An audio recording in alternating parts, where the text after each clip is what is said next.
Back again, Bigger Talks, IG Live. We got a new episode, and this one is really, really good.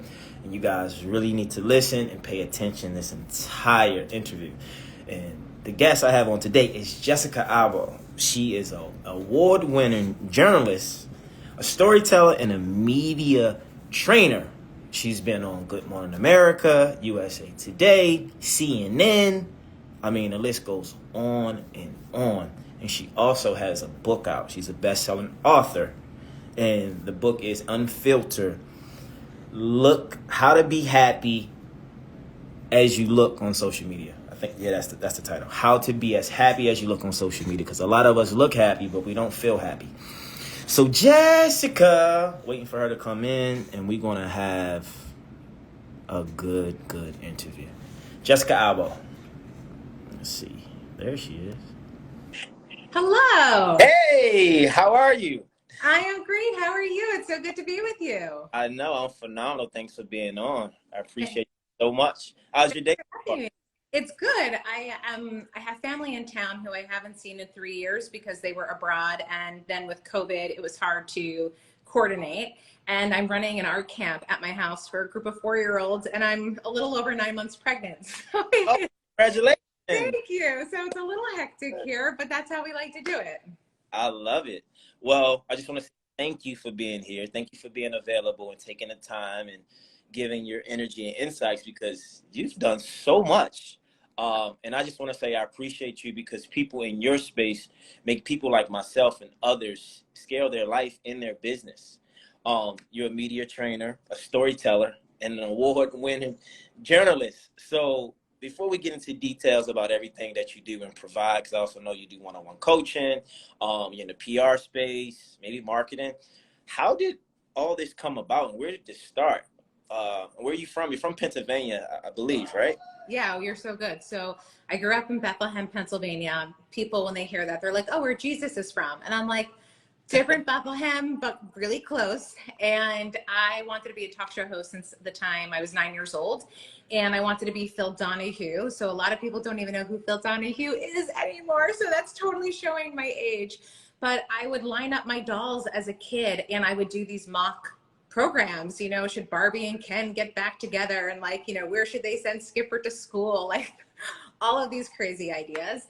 But I was a storyteller since I was really young. And when I was in high school, I helped the first Black family in this country to have sextuplets get on their feet when everyone else was lavishing this white family who had septuplets with gifts left and right, and really wasn't doing much to,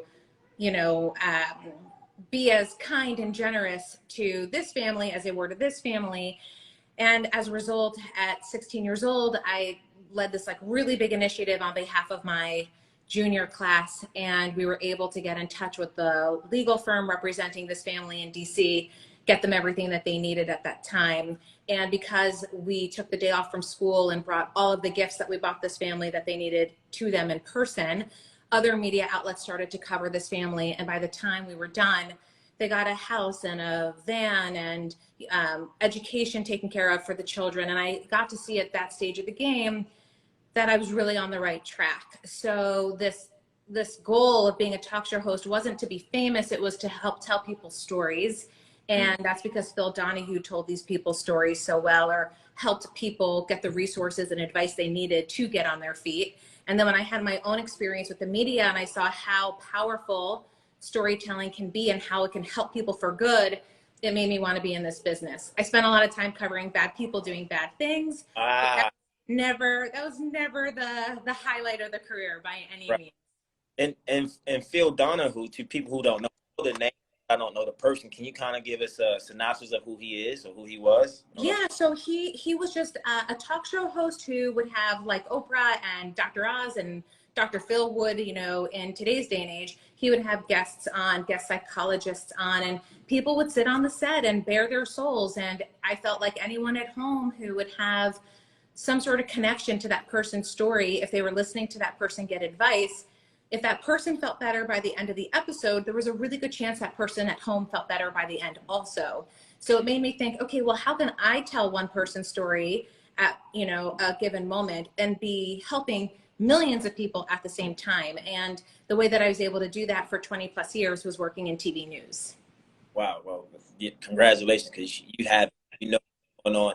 So the storytelling, from your perspective, what is the definition of a storyteller? Because I know for me, it's like, oh, you tell a great story. Because I read the book by Peter Gerber, I believe it's Tell Your Story to Win. Mm-hmm. Tell stories in life when they're speaking or they talking, and to win people over. So what is storytelling from a journalist perspective, your perspective, and one? So I think from a journalist perspective, I would think a storyteller is someone who seeks the truth and reports it. Okay. From the perspective of a media trainer now, I would say a storyteller is someone who can connect with their audience in a way that's really meaningful, memorable, and relatable. And I think that's where a lot of people go wrong when they sit down to do media segments. They think, I have to memorize this paragraph that my publicist gave me or my corporate communications person gave me, or I'll get in trouble. But then they lose a sense of themselves in that moment. So they don't come across relatable. They don't come across as memorable. They just come across as a talking head. And that doesn't usually make anybody feel good and lacks a lot of heart in the storytelling. Absolutely. And so with your intentions in your profession as a media trainer, what is the intention? Is it similar to a publicist? Are you like a manager agent for your clients? Like, what is your intentions as a media trainer? Sure. So someone like you comes to someone like me, and they might have different goals. So I'm going to totally make up everything about your life right now, but except for the fact that, you have this amazing business and podcast and Instagram account and book and all these other things. So let's say someone like you comes to me. They will say, I am at a point in my career where I want to do more media appearances because I am watching people just like me get all of these media hits and I'm more qualified than they are, or I want to be in the game as much as they are. And they have like this fire under their seat because they're watching all of these people around them succeed. So they want to be in the media game also. But they come to me because they have stage fright, because they ramble on and on and on, and they don't know how to talk in sound bites. They come to me because they might be in a crisis and they don't know how to pivot when they get an answer that they don't know the answer to, they don't want to answer, or legally they're not allowed to answer. They come to me because they see themselves on camera and they cringe because of the way that they look, they sound, their shot, whatever it might be. So for those folks, we spend a lot of time in the trenches getting them what I call from camera shy to camera ready. And then there are other people who really want to hit the ground running with PR. Now, if someone wanted to do that, I teach them all of the tips and tricks that I can around PR, which is public relations, which is making really meaningful relationships with members of the media and understanding the way we pitch in 2022. Is it still that really long press release, or is it just a few sentences if we get someone's email? Understanding the difference of what to send and when and where. And then for those who want to hire a publicist, sometimes I'll introduce them to publicists. Sometimes I'll help them come up with their goals, and we make sure that they find the right publicist, because if you're someone who doesn't have time to be pitching the media, to be out there, you're going to want to hire someone to help you. But if you are in the fashion space, you're not going to want a publicist who specializes in health tech.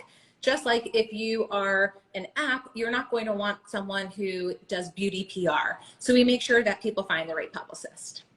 Well, so it sounds like you do it all within your business. Like you can find publicists, you have the relationships to maybe magazine or networks, and I think I want to give you a story that was real to me in 2017. Okay. So when I was on the TV show The Bachelorette, right, I finished top 3. No one knew, because we were filming for like 2 months. But when I came home, I was lost. I didn't really know what to do. So thank God for a friend of mine, Michael Collins, who's now my manager, and another friend, Aisha Cole. Their idea was thinking, I think you should get a publicist. Okay, I should get a publicist. Mind you, I don't know anything. I was on TV for 10 weeks. Supposedly the EP, executive producers tell me my life is going to change. I don't know. And I do feel there's a lot of people in this space that do reality TV or any type of appearance. So anyway, I got a publicist. I did a photo shoot, and I did press before my show. Well, I did press during when my show was airing. Did like 12 outlets. They held the press, and then post show I did another like 15 outlets. But I say all that to say, I believe if I didn't make that decision to go get a publicist, I signed up for 2 months, I wouldn't be in the position I'm in today. Because when I was off the show and you could release, you know, my publications, I had over 80 publications. So if you Google my name, yeah, so that gave me momentum, right? And so when I see a lot of guys and gals that come from that show or that franchise, because you see people who get a lot of followers, but they don't know how to use their followers or their platform. And I was watching an interview and you spoke on social media is an education platform, right? And I also know that just because you have a following doesn't mean people want to follow you, meaning people want to use you for their platform to scale their business. So can you just speak on the benefit of having a publicist versus an agent or manager? Because I think people have those two, but they don't hire a media trainer like yourself, because I think people should seek you out in business, and a publicist in general, because sometimes I'm confused. Is a publicist the same as someone who's good at marketing? Like, how does that work? Or does it go hand in hand? What do you think? So from the TV perspective, what we were always taught was the agent is the person who could probably help you find your next job. And I say probably because we live in a day and age where so many deals are happening directly from person to person, and they don't need that middleman like they used to back in the day. Like when I came out of journalism school, you could show up like I did over and over and over again at a news station with a VHS cassette and just say, I happen to be in Omaha, Nebraska. I just happen to be driving through today. P.S. I'm from Bethlehem, Pennsylvania, but I happen to be in Omaha, Nebraska with my VHS cassette tape and was wondering if the news director would chat with me. There was that real-time relationship building, you can get a job on your own route, but many people at that time were trying to get agents who would be the one to pick up the phone, be the one to send a VHS cassette out on someone else's behalf and say, this is someone really worth looking at. So to my knowledge and to my understanding, with everyone I talk to today, the agency world in some cases has changed a bit, but in other cases is still as old school as it's always been, which is this is the person working the phones for you. They're going to find out about the movie opportunity, about the casting call, about the audition, about the whatever it might be you're looking for, and they are going to be making those relationships on your behalf and be your spokesperson to a certain extent. Then there's the manager who might manage the day-to-day relationships that you have. That person might travel with you to every single appearance. That person might be trying to get brand deals and work with your agent. So there's a lot of overlap between managers and agents. It just depends on if you are in the film track, if you are looking for a literary agent versus a manager, because they'll look a little differently than a TV agent and a TV manager looks. So those are the people who are looking out for your career, helping you scale and find the next opportunity. A publicist is looking for your next placement. So every single time you score one of these opportunities, it's on your publicist to let the world know. So they might send out a press release. So something that I do with my clients very early on, and I do this whether it's one-on-one or in a masterclass setting, I teach people that I get pitched, because you have to keep in mind, while I spent 20 years working in traditional TV news and got pitched every single day from real life people and their publicists, now that I have a business series on entrepreneur.com, I get anywhere from 400 to 500 pitches a month for one of my segments. And these are full features. So they fall into buckets. It's either someone who's overcome some sort of adversity in their life and now they have this story to share. It's someone who can be a part of a story that's trending. Like, for example, I just did a piece on a health executive who went to Ukraine and brought more than $1 million worth of COVID tests to distribute to different hospitals to make sure people in hospitals can be tested for COVID.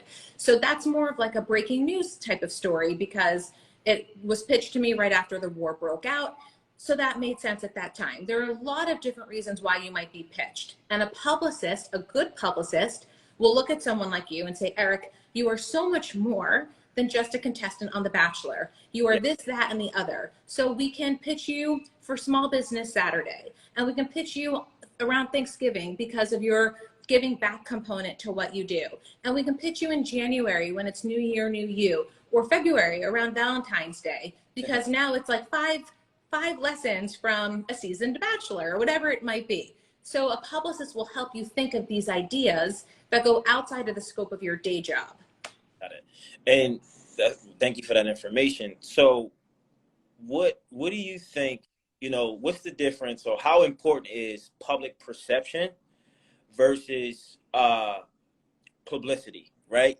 Because sometimes publicity sells, and also public perception, good or bad, can be good. Like, how much does public perception plays in someone's career and livelihood for them scaling their brand?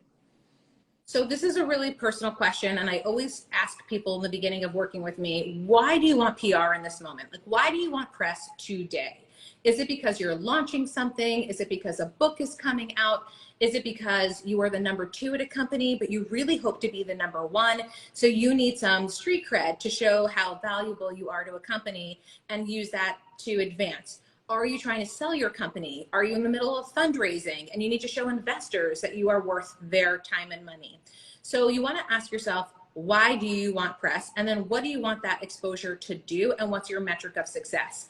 So if your metric of success is for the public to love you, then sure, the public persona is really going to matter to you. Maybe you're coming on off of the heels of a crisis and you need to let the public know whatever happened in your company, you understand why it happened, and this is what you're doing to ensure it doesn't happen again. So your media tour is going to look a little different than someone who's looking for brand awareness, because brand awareness, people would love if people went out and bought their product, but they're not so obsessed with the numbers of how much money that they're making or how many products they're selling, because brand awareness is just important for them to understand people know that they exist in the first place. So I think people have to take a look and say, okay, why would I want press today? And what do I want that press to do? At the end of the day, do we all want to look good to the people around us? Usually that's the case.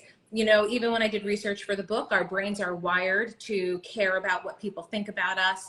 We're wired to care about what other people are doing. That's why if you feel connected to your phone, it is not your fault. Like, we are social animals. There's the social comparison theory, which basically says it's in our DNA to care about the status of other animals. So if you feel like it's you, it's not you. It's just how we were made. And for someone else, the public perception might not be as important because they might have another goal. Yeah, and for me, when I was on that show and I did several other shows, I would go around and ask people like how they saw me, right? Or how they see me. And I started learning like, oh, you see me as this guy. Interesting. And I learned, maybe I can be wrong, your perception, the public's perception, the people's perception, more than likely is how you get paid. People are paying for their perception of you, right? Because they know you, but they don't really know you. So let's go into, I want to kind of shift and pivot, damage control, because I'm a big fan of Will Smith. I love Will Smith, and I want to know, it's up to you if you want to answer that. How do you feel about what happened post the incident? And do you think what he did on the apology, because I kind of felt like it still was kind of dry, and it didn't feel as authentic as I know it could be, and that's my opinion. What do you think was best for him in that case, and how do you think about the overall incident? And as a person in your space, what would have been your feedback or deliverables for him to kind of, I guess it depends on what he wants, right? But how did you see that whole situation? So I first saw it through the lens of a parent, because I think oftentimes in parenting, the first thing to do is react. Your kid falls, oh my God, are you okay? Are you okay? Opposed to waiting for your child to show you what their reaction is, because they often look to you. And if they think mom is freaked out, then they're going to start to cry and freak out, versus if you're calm and they realize, oh, that was just a little bump, then they stay calm and everything's just sort of like, goes on its way.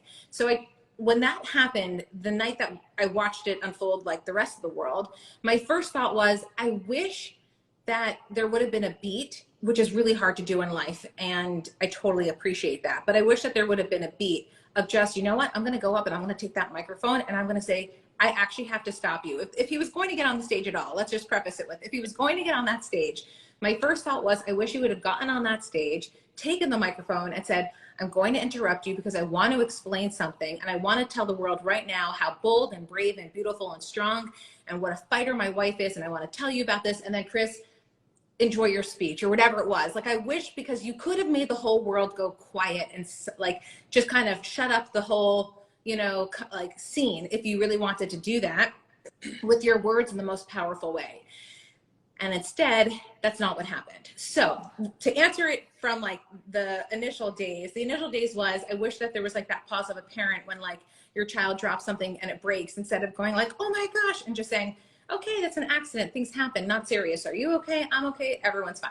Okay. So we missed that learning opportunity on day one. The apology, it's funny. I have mixed emotions about this. Part of me feels like, again, when it comes to parenting, I own my mistakes in front of my daughter all the time. I tell her when I messed up all the time. We were out somewhere not that long ago and someone asked my daughter a question. She said, my mom's really good at making mistakes. And I loved that, because now she's going to think when she makes a mistake in life, it's not the end of the world. And she'll own it, hopefully. Yeah, so in this case, I'm glad that he owned it. I'm glad that he came forward with the apology. But again, would it have been better just to contact Chris and let it be and just keep it between you, and at the right time let the world know that the two of you come together? Because I don't know, something about the whole world knowing about it, I don't know, for me personally, it took a little away from the authenticity of the apology. But at the same time, because he's such a public figure, if him coming forward and being an example is going to resonate with someone, and it's going to make them say, okay, you know what, in my own life I have this situation going on, I'm actually going to reach out to this person because I'm inspired by his growth. I want to have that same growth in my life, and I'm going to reach out to apologize. There might have been 300 more apologies that day that we don't know about, that were all a result of him sharing his story. So I'm kind of on the fence. Yeah, and that's how I felt, because this is a stage that the world needs to see. Like, if I did something to someone, I'm not going to be on a camera. I'm going to get in your presence when the time is right. And we have to talk this out. I have to acknowledge my pain, my insecurities, my fear, my wounds, my trauma. And, I always think about, like, no one's perfect. What happened, happened. We can't break it. But I do think what's important is the people you have around you, right? Your circle, your publicist, your agent, your family, your friends. Someone has to set the record straight and have a conversation, because what I see is that when things happen like that, we make it okay in a social space because everybody gets to see it. We know what's wrong, we know what's right, but it's also how you respond after the incident, because we can forgive and move on, but it's how you respond. And I think what I saw, I was like, it didn't feel like he wanted to be there. So it was tough to see, everyone's, you can be forgiven, but it was just like, from your perspective, I was just curious. For your business, like, I'm looking at my notes here. So you have How to Be Happy as you on social media. I want to talk about that. But before we get into that discussion, what is your ideal client?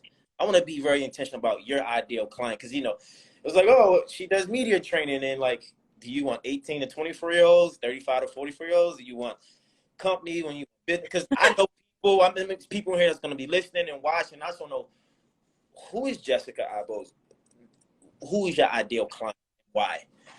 My ideal client is someone who wants to share their story with the world. And my why is because I sit with people all day, every day, who are doing amazing things.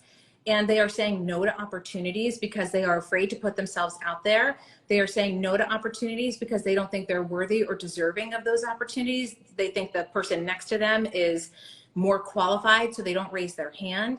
And nothing gives me more joy than seeing people who have all of this experience and talent and so many gifts to share with the world actually be the person who is front and center and realize, oh my gosh, I had this in me all along. Yeah. And that's the thing. I'm very good at just going up and speaking and talking. And I realized, like, a lot of people are not as confident speaking what's in their mind, because they're afraid of what the public or the person might say, or people's perception of them, what they feel, what they think. From your research or your study, why do you think that's so common amongst human beings, that we're so afraid to speak up? That throat chakra, like what we feel and what's inside of us. Why is that such a common thing for us? So this goes across the board, whether I'm working with teenagers, because I just finished training a teenager on American Ninja Warrior. And I also have had this problem applied to men who are in their 60s. So at some point, somewhere along the way, someone felt small. And that might have been a teacher that made you feel small. It might have been a significant other. It might have been a parent. It might have been a sibling. There are so many ways in which you might at some point in your life be able to identify the person who made you feel like you didn't have a voice, or what you said didn't matter, or you had to say your point 10 times for someone to believe you or listen to you. So I'm sure there are a lot of people going like, yeah, like I totally have that person, but they haven't thought about that person in a really long time. So the first thing is, think back to a time where someone made you feel like you were less than, made you feel like you had to prove yourself, made you feel like what you had to say didn't matter. And then we had to kind of like unpack that for a minute and then come up with a mantra like, I have a gift to share and I have a voice to use and I am going to use it. Like, you know, or it's a power pose or whatever, that's what's going to work for you. But the first thing is that I have found in my clients is there's usually a person or a pattern of people in your life who have made you feel this way. And as a result, you now are walking around as an adult thinking that what you have to say isn't as important or won't be as good as the next person. That's number one. Number two, when I'm working with clients, that another thing we do very early on is I identify their gotcha questions, because I have found that if people tell me early on, what are the questions that you hope no one ever asks you, and we prepare answers for that, they walk in with so much more confidence, because now they're not walking into an interview. Eric, imagine you go to the Today Show and you're like, I am hoping to God that no one asks me about how much revenue I made this year. Yeah. And that's all you can think about. You're going to sit down, waiting, holding your breath, trying to answer every question, thinking, I hope they don't ask me that. I hope they don't ask me that. Versus coming up with an answer of how you want to answer it, and then sitting there and being able to take whatever comes at you, because you know you are trained to control the narrative, go with the flow, come across really warm and relatable, but also not answer a question you don't want to answer. So I think going back to research, it's going back to that idea of our reputation really matters to us. Most people don't walk around thinking, it would be great if I could be trolled today, or it would be great if someone could write my business a really bad Yelp review. Most people are people pleasers. We want to be liked. Our reputation is really important, and as a result, we will do anything to protect it. And the one thing that makes us really vulnerable is putting ourselves out there in the media when we don't know what's going to be thrown at us. Yeah, it's the uncertainty. We don't know the outcome. We can't control the outcome. And I just want to, speak on that, because I was a people pleaser for all 30 years of my life, feeling unworthy, right? Because I didn't get that support and love from the person that I was close to, mom or family members, the way I needed emotionally. So I felt I always had to overgive, always had to be there, and I didn't know how to say no. I didn't know how to create boundaries. But I think one thing that I can relate to that maybe some others is that some people, the reason they don't speak up or they don't say what's in them is because they feel lonely. They feel like they're the only one experiencing these things within their mind or in their body, that they don't know how to speak up because they don't want to be judged. So you sound like a media therapist or media therapy. Like, you're like, I don't know if that's the term, but you should be a therapist. I love that. You know what I'm saying? Because you're getting people to tap into their deep subconscious about what they really fear, right? And how they want things to play out. I remember a few years ago with the thing with Chris Harrison. I love Chris Harrison. Mm-hmm. And mind you, I'm African-American, and of course they reached out to me, and I know how to handle myself. I know how to conduct myself in an interview, but there's also times in the media where they want to kind of stray you to kind of pick a side or be a certain way to benefit the article or the clickbait. And I was like, I can't speak on what they said because that wasn't my experience. My experience was incredible. I think he's a wonderful man. I said, did he make a mistake? Yes, no one's perfect. Because this whole cancel culture, I know. Because everybody, wakes up and go outside like they never go to the bathroom at night and do a number two, right? Like, we're not perfect. We all have lives. We all have feelings. And so what is your feedback on, or what is your perception or interpretation on cancel culture? And how did this start? And why is this such a prevalent thing in the world that we give so much power to? So I actually think social media is really to blame when it comes to this conversation, because back in the day, if someone didn't like a story that I did, they would email the station or they would call the station and they would say like, I can't believe blah, blah, blah. And they would be shocked when I would say, well, you're actually talking to Jessica. And they'd be like, oh, and they would hang up the phone because they would be so embarrassed that they actually took those horrible feelings that they had from their day and put it on a stranger for really no good reason. Now, if someone had an issue with the story I did, I always was open to the feedback. But I had viewers call and say, gosh, I'm really sorry, I just broke up with someone today and I just totally took it out on you, and like hang up the phone. But there's no real interaction now. Now you're just a name on an account. You have a handle. No one knows who you are. You can make up a fake address. No one really will know who you are then. And you can just sort of go off on someone, and there's no accountability that you are really like dealing with another person. So I just think like there's this mob mentality that when someone messes up, everybody can go after them. But I always wonder, like, but if you saw that person sitting in a restaurant, would all of those people walk up to that person and say those terrible things? Yeah. So I think part of cancel culture is just, it's everyone wants to be in on the water cooler conversation.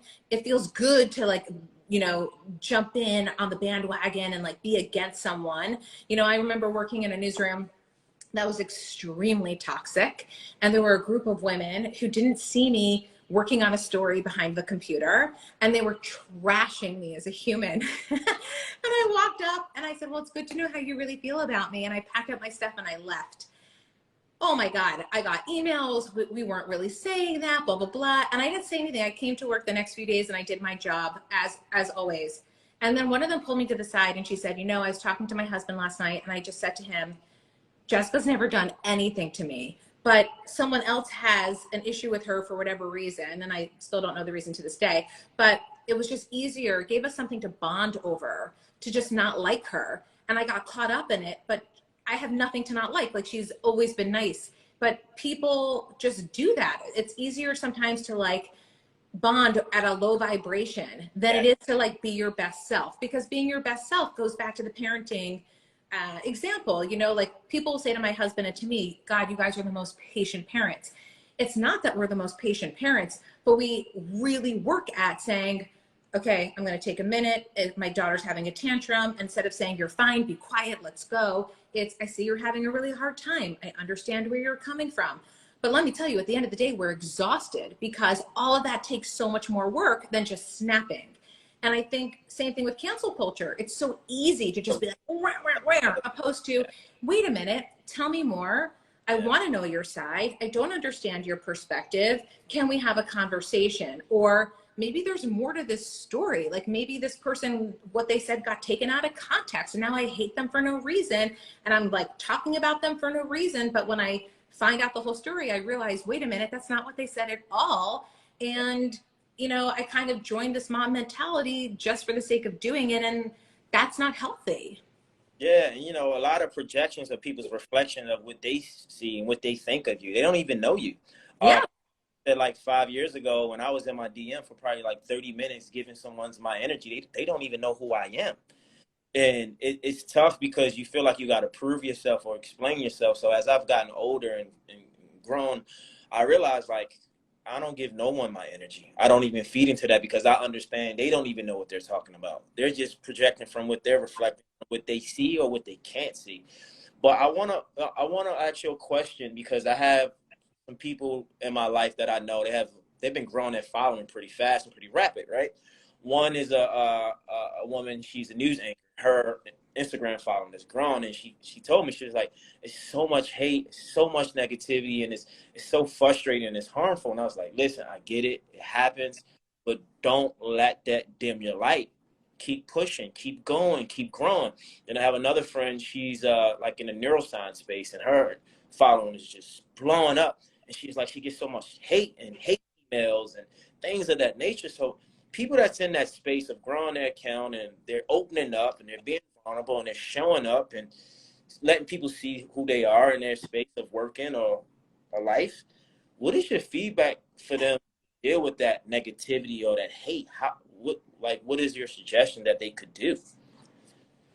I mean, bottom line, it just doesn't feel good. It does not feel good to have people say bad things to you, say hurtful things to you, or take all of the time and energy you've put into something and tear it apart. It feels really awful. So I think the first thing is, and I have to take this advice to myself, is ask yourself, is this someone that I would ever take advice from? Does this person pay my bills? Is this someone who I have hurt in some way? So I really should take their feedback about me as a person to heart.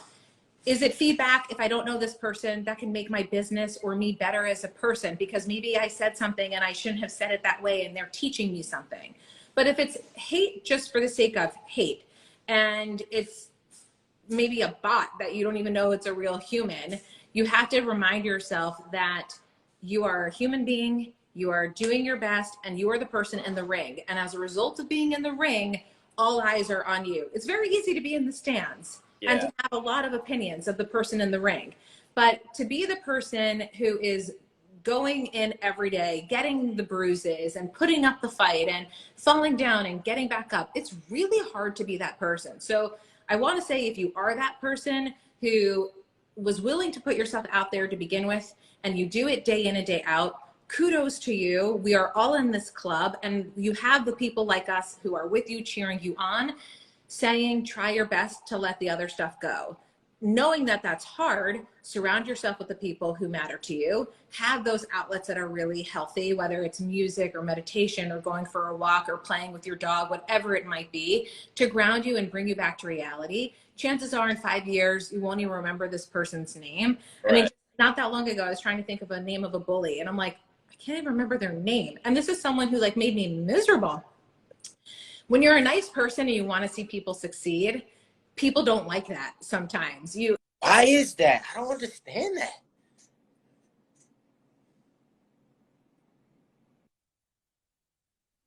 I don't know. They start in 7th grade, although I've been hearing lately that starts in 4th grade, which is just like terrifying. Wow.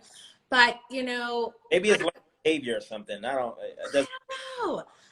But I always think that like we all should be high-fiving each other, especially moms, because we all have like brought a human into the world. However you brought that human into the world, whatever it took to get pregnant, whatever it took to stay pregnant, whatever it took to get through labor and delivery, you brought a human being into the world. Now, your mom went through this also. Every single person who is listening today, their mother at some point brought them into the world. So women should, I think, at like default, like walk around high-fiving each other of, yes, you did it, you survived, you did it, you survived, you know? And instead we're horrible to each other. Instead we're like, I can't believe she does it this way, and I can't believe she talks to her child that way, and we're so mean. And I don't understand. I just don't understand. Yeah, well, we're going to try to understand, but we can't understand things that don't make sense for us. And that's why judging people is never good, but I just think everybody's dealing with something we know nothing about. And it's so easy to point the finger, so easy to play victim, and it's so easy not to take responsibility for what we do and what we don't do as an individual. But I want to learn, how do we be happy as we look on social media? Like, what is that about? That's a great title, because I've been in places where I'm like, hey, I'm happy, but deep down inside, I might not be feeling good because something went on, or I just experienced something right before I got on a call that I can't talk about, but I'm still showing up. And that's why I understood the Will Smith thing. I believe, and it might sound odd, but I feel like Will Smith might be tired of being liked so much. He's like, just like me for just being me, an authentic human being. I don't want to be pizzazz and happy and this. I'm angry right now. I'm upset. I'm frustrated. So how do we, that was a lot, how do we be happy as we look on social media? What is the intentions behind that book? Best-selling book at that.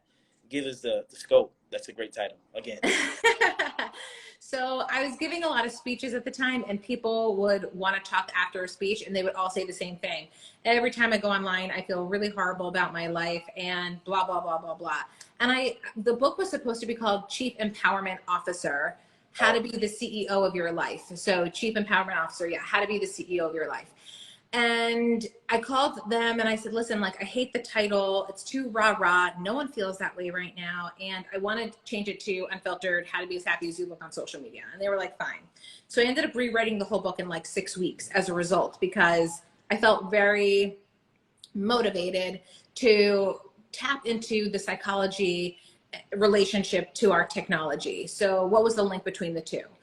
And the way I set up the book was I interviewed psychologists in the beginning, and then I separated the rest of the book into career, relationships, and activism. Because I found people, when they go online, they are triggered by one of those three buckets. Bucket one being career, they either have a job they don't like, or they thought they'd get promoted and they didn't, and they're seeing their high school nemesis own a company and do all these things, and they feel really bad about where they are in life when it comes to their job.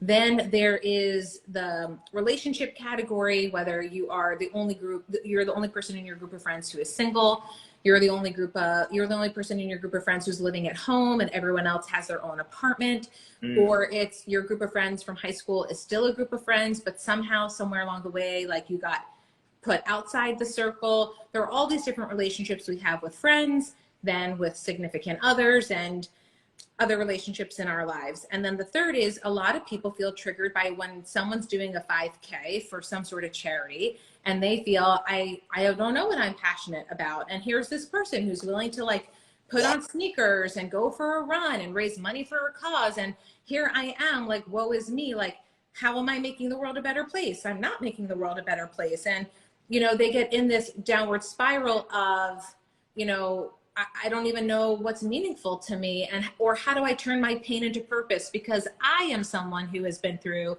something. What do I do with this information? How do I give back and find strength in this time? So there's a lot around, like, activism at the end.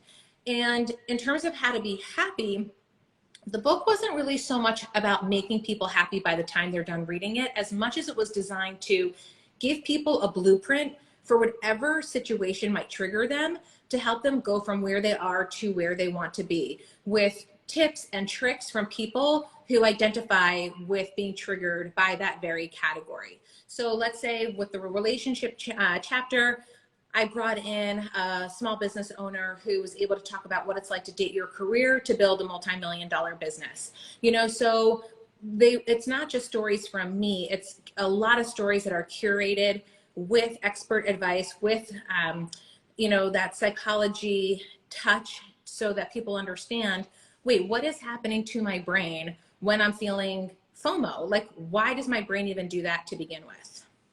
Yeah, and it's so important. I mean, the information was so vital, because I had an aha moment, because I remember going to an event years ago, and people were talking about what they're passionate about, what they think their purpose is, and they got around to maybe like one or two different people, to women in the stands, and they started crying. And it was like, I don't know, I'm not passionate. Like, and so what I realized, what comes up, like, again, like I said, people feel lonely, alone, or there's competition, and then there's comparison, right? But also, I know from a fitness standpoint, when I do group boot camps or fitness exercises with people are more motivated, right? Because the other person, I say 10 burpees, if they think that person, they're better than that person, they're going to do 10 burpees. But then again, you'll go on social media and you'll compare yourself if a person got 10,000 more followers. Right. Right. And I'm here to tell people listening and watching, you are not your followers. Your followers don't make you, but most people take on that paradigm that their followers make them. You make your followers, you know, and sometimes that's hard to connect, because it's a number, and a number is very, you can see it. It's like 3D, but in your mind and your soul, if you know who you are and you understand, if you take the followers away, who are you, right? We got to show up in that space, our most authentic self. But I think that comparison key, like the 5K, I was like, wow, like, that's interesting that's a thing that people will compare. They don't have a purpose, and it's just important. Like I said, human psychology, connecting to one another. And I wanted to ask you, like, do you have like a media academy? Do you do like group coaching? Because you have so much information. You have so much, you know, just insights and wisdom. And I think people, especially in today's world, they need this information. especially like if you want to get on social media, we going into like Web3, virtual reality, the digital space more. People will have to like step up into the social space and learn how to use it for their benefit. So what is some key advice that you can give people now that you think that comes to mind for social media? Like what should people think about to present themselves to the public or their audience? So I have so many thoughts on all of these things. So to answer your first question, yes, in addition to one-on-one coaching and a course that's more DIY. So for someone who doesn't have the time to work with me privately or doesn't fit their budget, there is a course called Go From Camera Shy to Camera Ready that you can get on my website. There's a master class that, while not listed on my website, will be happening again in the fall. And I take a group of students through a 5-week program, and everything is live and they get a lot of one-on-one attention with me. So that answers that. In terms of what to say to people who are on social media, the first thing I want to say is I don't think social media is the enemy here. I think loneliness is.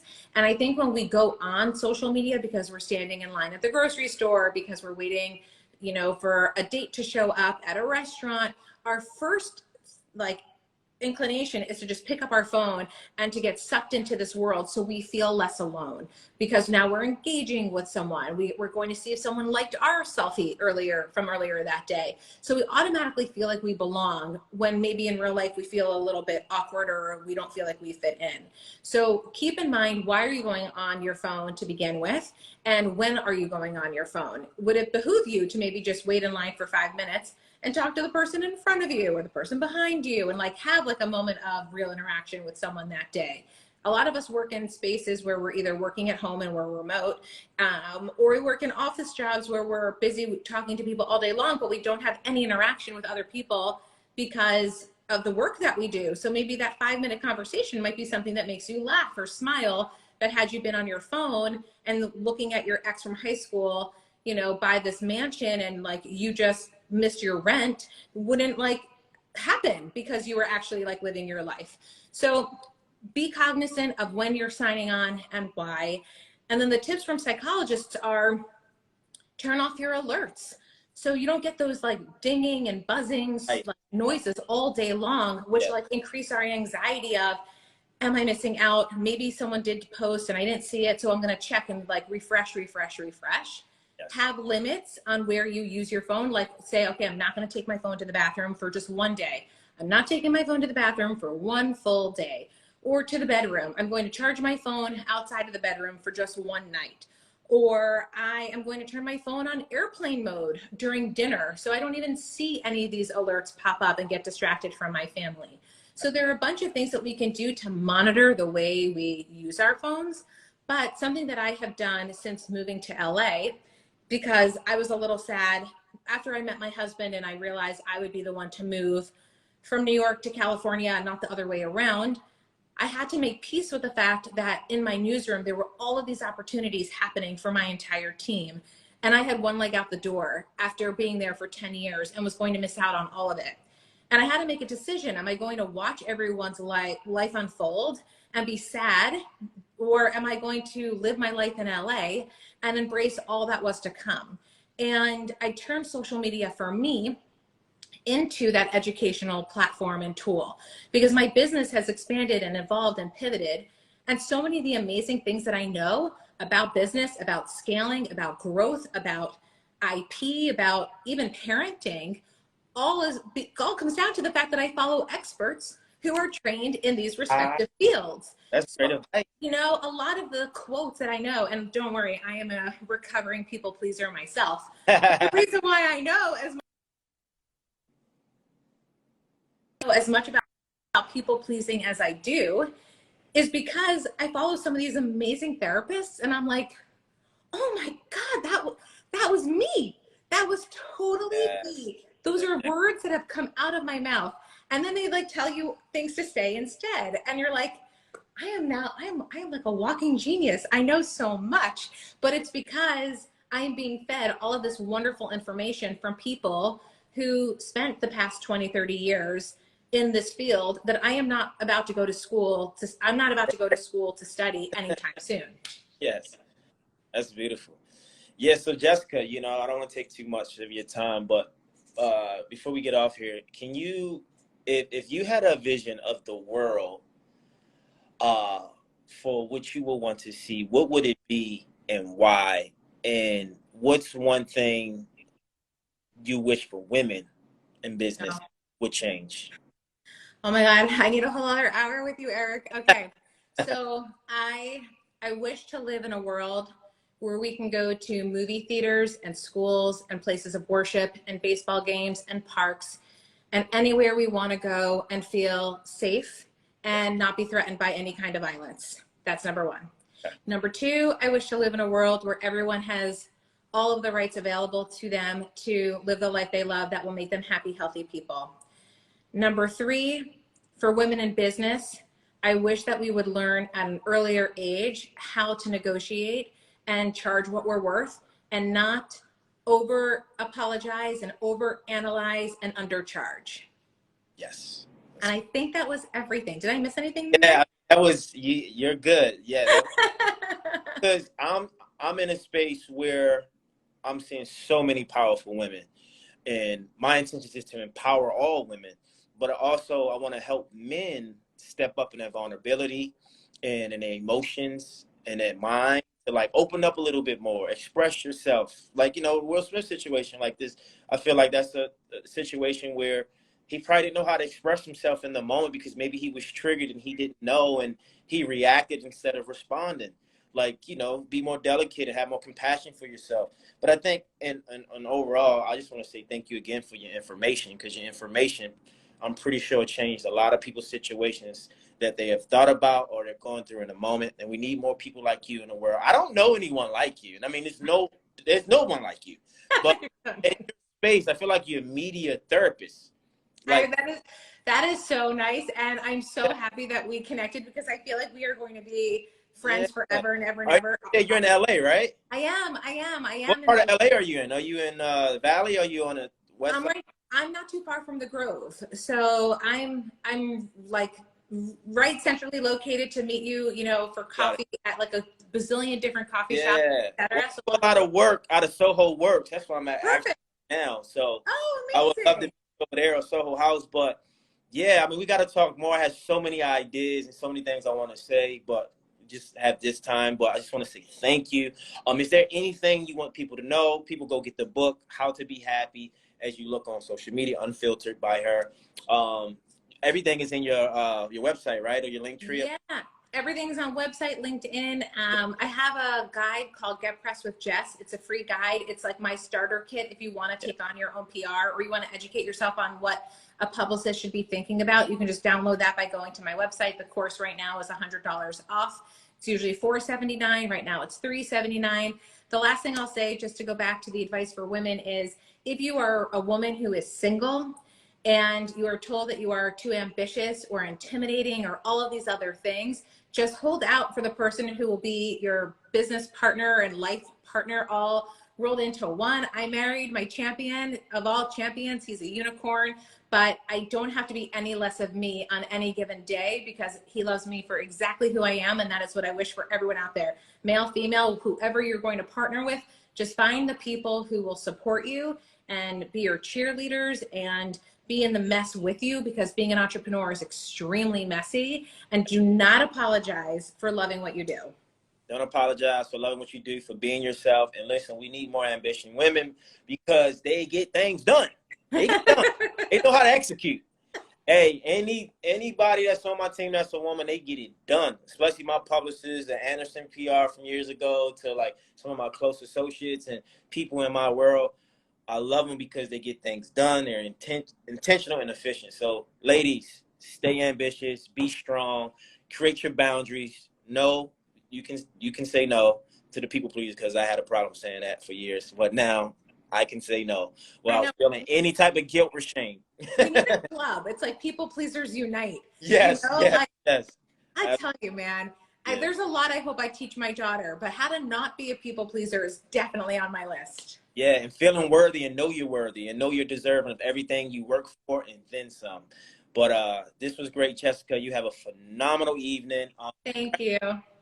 You're about to have a newborn, and Congratulations to your family and your friends, and let's connect soon. And we'll talk then. But thanks again. This was beautiful for everything. Thank you so much. I'm going to send you a DM so we can do this in real life. Okay. Yes, in real. Bye-bye. Take care, everybody. All Thanks right. for joining. Yeah. So listen, you hear it, you heard it. Jessica Abo, media trainer, storyteller, award-winning journalist, and everything above for the media. So she's a media therapist. Follow her. Get her information if you're looking to do any type of press, any type of public appearances, or any just need information, or just post it on social media because you don't feel confident, you feel lonely, and you want to kind of feel more in tune with yourself to be okay. And take those advice. Turn those alerts off, right? Like, let them go. But that's all. That's it, people. Thank you for listening. Thank you for watching. Bigger Talks podcast. IG Live, baby. It was good. It's Jessica Albo. You guys have a phenomenal evening. Be safe. Protect your energy. Know how to say no. Don't be a people pleaser. Doesn't get you too far. But yes, that's all. That's it. I'm out. Thank you.